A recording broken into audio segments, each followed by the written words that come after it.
Hello বন্ধুরা, আমাদের হৃদয় কথা চ্যানেলের সকল প্রকার পাঠ গল্প পেতে এখনই চ্যানেলটিকে সাবস্ক্রাইব করে পাশে থাকা বেল আইকনটি বাজিয়ে দিন। ধন্যবাদ সবাইকে।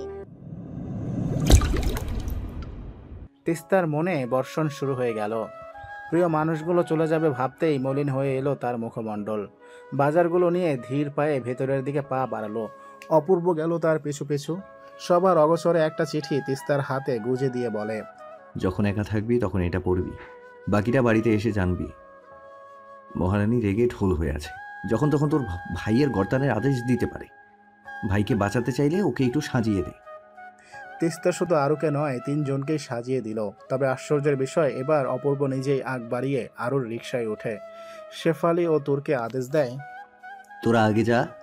বলা তো যায় না নতুন কোনো জিন পরীর রূপে মুগ্ধ হয়ে আবার ভর করে। মোতাহার হোসেন ফোন করে কাজী সমেত বাড়িতে যেতে বলেছে অপূর্বকে। অপূর্ব বাবার আদেশ মেনে কাজী বাড়িতে পাঠিয়ে দিয়েছে, কিন্তু ফেরেনি বাড়িতে। আরও একটা গুরু দায়িত্ব পড়েছে। সুমির বিয়ের জন্য আপাতত লাল বেনারসি ও হালকা জুয়েলারি নিয়ে যেতে বলেছে। তুর ও শেফালের রিক্সাটা মার্কেটের বাইরে রেখে আরুকে নিয়ে ভেতরে গেল অপূর্ব। একের পর এক শাড়ি দেখাচ্ছে। শাড়ি সম্পর্কে তেমন কোনো অভিজ্ঞতা নেই আরু ও অপূর্বর, তাই দোকানদারের দেওয়া শাড়িটাই পছন্দ করে নিল অপূর্ব। বিল মিটিয়ে যাওয়ার সময় খেয়াল করলো আরও একটা লাল বিয়ের বেনারসির দিকে তাকিয়ে আছে অপলক। আরুর কাঁধে হাত রেখে ব্যস্ত ভঙ্গিতে বলে অপূর্ব, দাঁড়িয়ে দাঁড়িয়ে কি দেখছো? পছন্দ হয়েছে? শাড়িটা সুন্দর না? একদম সিম্পল কিন্তু মন কাড়া। আরও শাড়ির মিহিন দেহে স্পর্শ করতে করতে অপূর্বকে প্রশ্ন করে। অপূর্ব ভালো লাগলো। অপূর্ব ও আরুর বিয়ে হতে বহু প্রখর অপেক্ষা করতে হবে। ততদিনে কোনো নারী এই বেনারসি অঙ্গে জড়িয়ে কোনো পুরুষের অর্ধাঙ্গিনীর স্বীকৃতি নেবে। অপূর্ব শাড়িটাকে দেখিয়ে জড়ানো গলায় বলে, এটাও প্যাক করে দিন। আরও কিছু শাড়ি কেনার পর পাট চুকিয়ে নিয়ে গেল জুয়েলারির দোকানে। আরুকে দায়িত্ব দিল গহনা পছন্দ করার। আরু পছন্দ করার ফাঁকে প্রশ্ন করে, আপাতত আজকে পরের জন্য এই বক্সটা নিন, সাথে নর্মাল জুয়েলারিগুলো। বক্সটার গহনাগুলো আজকের জন্য, আর এগুলো রোজগারের জন্য। তারপরে না হয় সুমি ভাবি আর তিয়াস ভাইয়া পছন্দ মতো কিনে নেবে। অপূর্ব আরুর কথা মেনে শাড়ি ও অলংকার কিনে নিল। আরুকে সবকিছু বুঝিয়ে অপূর্ব মিষ্টি কিনতে গেল। শেফালের হাতে একটা ছোট কাচের কৌটা দেখতে পেল আরু। উচ্চস্বরে বলে, তোর ওর হাতে কি? যাওয়ার সময় তো দেখলাম না। মাত্র কিনে নিয়ে এসেছে। ওর সাদা ফুল গাছের নাকি পোকামাকড় বাসা বেঁধেছে, এই জন্যই এনেছে। তুর বলে। ততক্ষণে মিষ্টি কিনে ফিরে এসেছে অপূর্ব। শেফালিও লুকিয়ে নিয়েছে সেই ওষুধটা। আরুর বুক কেঁপে উঠছে। শেফালি উল্টাপাল্টা কিছু বলে বসবে না তো? সন্ধ্যা হতে না হতেই চাঁদের মৃদু প্রতিবিম্বও দেখা গেল জলে, আর আয়নাতে দেখা গেল সুমির লজ্জায় মাখা বধূবেশের প্রতিবিম্ব। আরও লাল ওড়নাটা সুমির মাথায় তুলে দিয়ে বলে, ভাবি, তোমরা কতদিন ধরে প্রেম করছিলে? প্রেম হলো কিভাবে? একদম ছোট থাকতে আমি তো তোমাদের ভাইয়াকে পাত্তাই দিতাম না। সে নিজেই আমার স্কুলের সামনে গিয়া ঘুরঘুর করতো।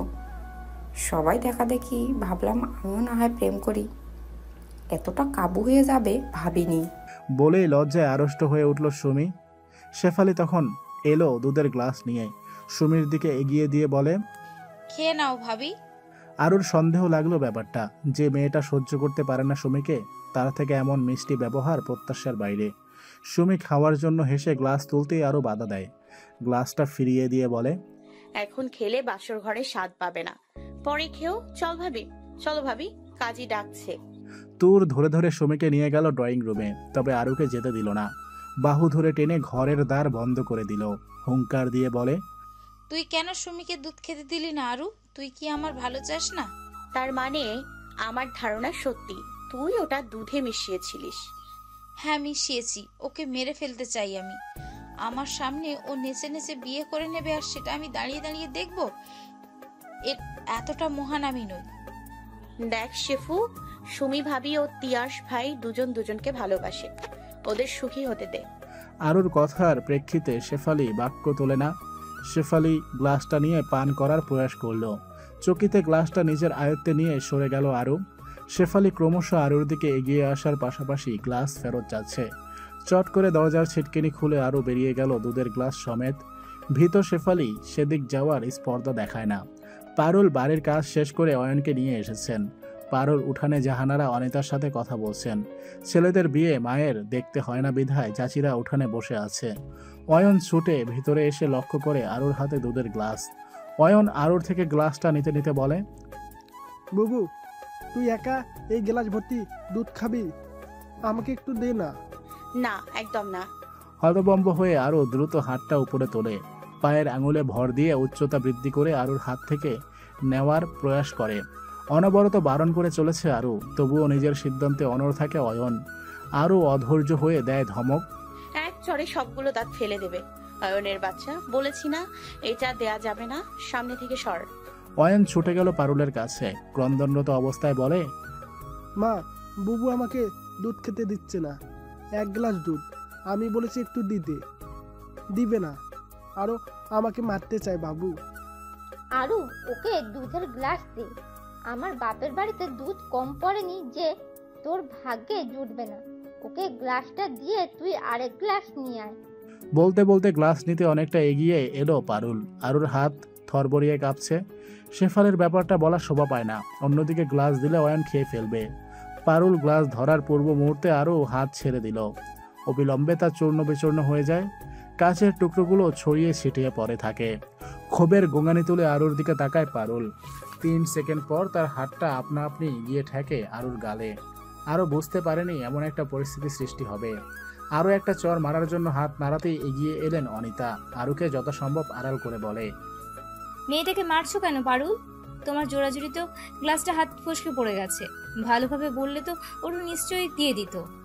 আমি গ্লাসটা ধরার আগেই ও ইচ্ছে করে ফেলে দিয়েছে। অয়নকে দু চোখে সহ্য করতে পারে না মেয়েটা। ভাই অয়ন, একটুখানি দিলে কি হতো? তীক্ষ্ণ দৃষ্টি আরুর পানে নিক্ষেপ করে প্রতিউত্তর করে পারুল। পারুলের প্রশ্নের ফিরতি জবাব দেয় জাহানারা। অয়ন যখন দেখেছে আরু ওই গ্লাসে দুধ খাচ্ছে, তাহলে ওর কেন ওটাতেই খেতে হবে? ডেক্সিতে আরো দুধ ছিল, আমাকে বললে আমি দিতাম। তোমার মেয়ে নয়, তোমার ছেলে আরুকে সহ্য করতে পারে না। আয়, তোকে দুধের ভেতর চুবিয়ে জীবনের মতো দুধ খাওয়া শেখাচ্ছে। সবাই ঘরের দিকে চলে গেল। আরও একা চোখের পানি ফেলতে ফেলতে দিঘির দিকে গেল। নারিকেল গাছের নিচে বসে নিঃশব্দে অশ্রু ফেলতে লাগলো। সুমি ও তিয়াসের বিয়ের কাজ শেষ। মাগরিবের নামাজ আদায় করে দিঘির পাড়ে এসেছে অজু করতে।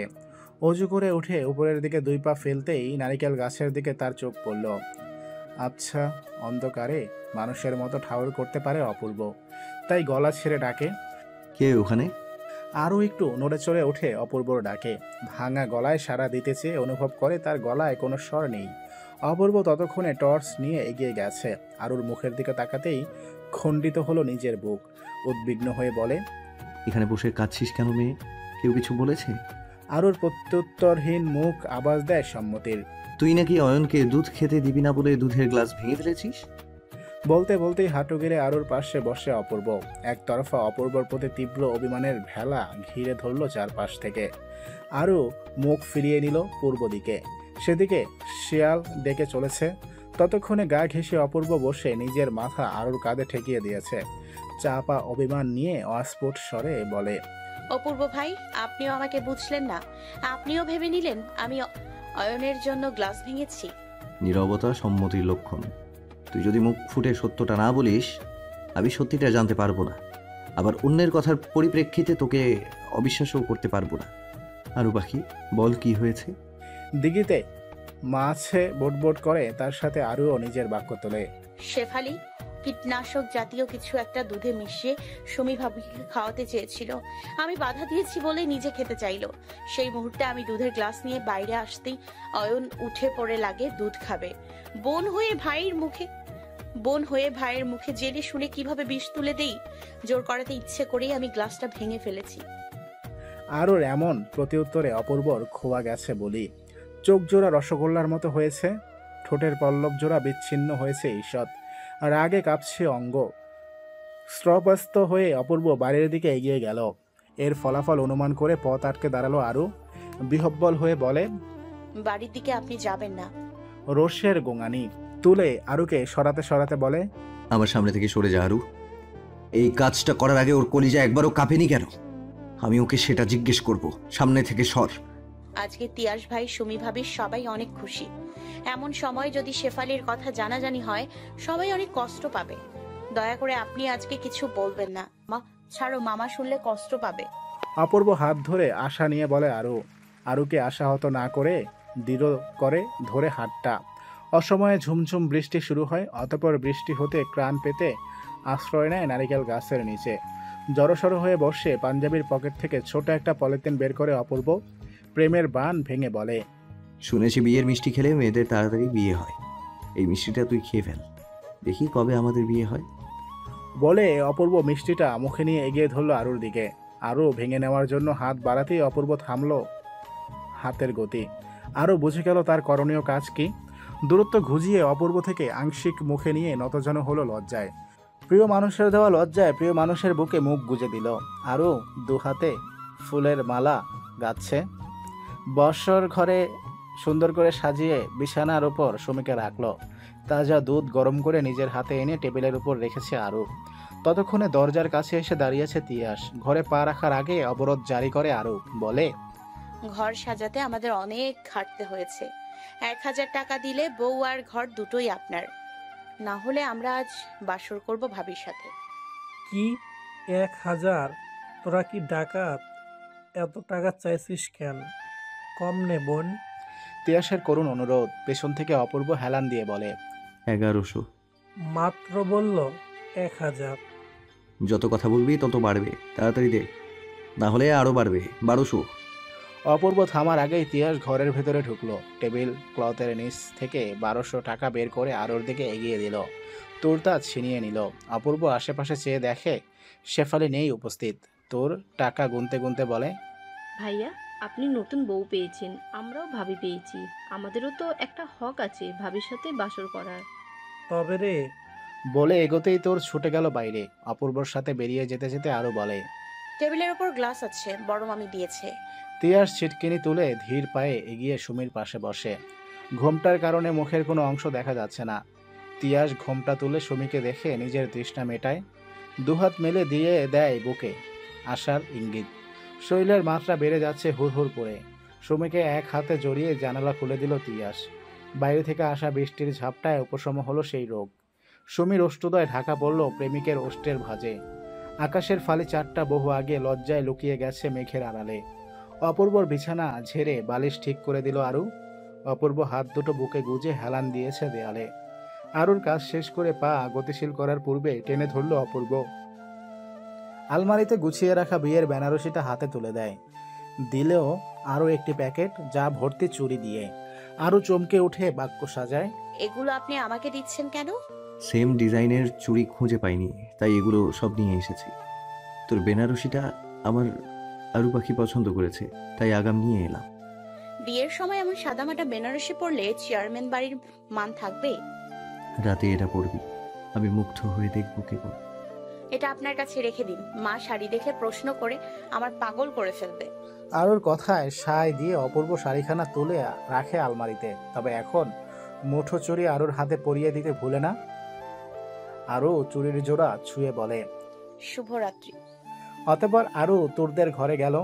তুর বসে বসে টাকা থুতু দিয়ে গুনতে ব্যস্ত। আরু দেখলো সেখানে নেই শেফালি। মেয়েটার আগে আজও আসেনি ঘুমাতে। আরও সেই ফাঁকা ঘরটাতে গেল। দরজাটা ফাঁকা করতেই স্তম্ভিত হলো সে। দুধের গ্লাসে শেষ চুমুক দিয়ে টেবিলের ওপর রেখেছে শেফালি।